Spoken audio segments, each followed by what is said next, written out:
പിന്നെ ഏതോ ഒരു സമയത്താണ് സിനിമ എന്ന് പറയുന്ന ഒരു മോഹം വന്നത്. അതിനു മുമ്പേ അഭിനയം എന്ന് പറയുന്ന ഒരു മോഹം വന്നത്.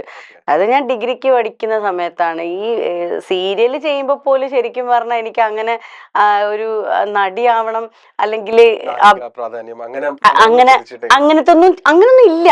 അപ്പൊ ഇതൊക്കെ ഒരു വലിയൊരു എന്താ പറയുക, ഒരു മായിക ലോകം എന്നുള്ള ഒരു സാധനം മാത്രമേ ഉള്ളൂ. ഡാൻസ് ആണ് അപ്പോഴും, ഉള്ളിൽ മൊത്തം ഡാൻസ് ആണ്.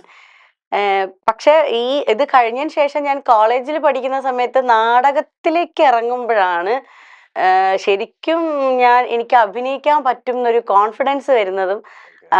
അതൊക്കെ എനിക്ക് നാടകം ചെയ്തു തുടങ്ങിയതിന് ശേഷമാണ് വന്നത്. ഇപ്പം എന്ന് വെച്ചാല് സിനിമ ആയിക്കോട്ടെ, സീരിയൽ ആയിക്കോട്ടെ, സ്കിറ്റ് ആയിക്കോട്ടെ, നാടകം ആയിക്കോട്ടെ, അഭിനയിക്കണം. അത്രയും മാത്രമേ ഉള്ളൂ. അഭിനയിക്കണം. അതെ അതെ അതെ, അത്രേ ഉള്ളൂ. അഭിനയിക്കാൻ പറ്റാതിരിക്കുന്ന ഒരു ലൈഫിനെ പറ്റിയിട്ട് ഇപ്പൊ ചിന്തിക്കാൻ പറ്റില്ല. എനിക്ക് അഭിനയിക്കണം എന്നുള്ളതാണ്. അതെന്തോ ഒരു എന്താ പറയാ, അതാണ് ഇപ്പം ഫുള്ള് അത് മാത്രമേ ഉള്ളൂ, അഭിനയം.